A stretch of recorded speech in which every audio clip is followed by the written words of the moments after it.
Let's see if anything's grown underneath here.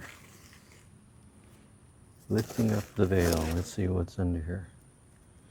So yeah, pretty much all the weeds have died.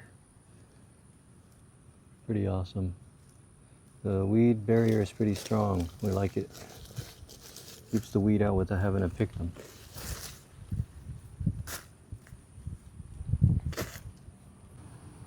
So this is a few 4x100 foot rolls of the weed berry that we have underneath the grow bags of the fruit trees that we have in this section.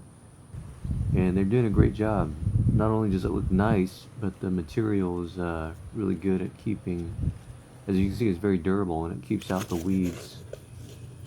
So we like it.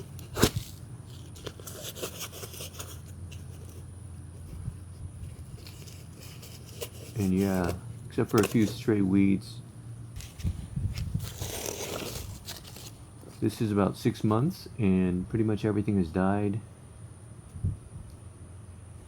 So all in all, we definitely recommend these weed barriers. Definitely doing the job.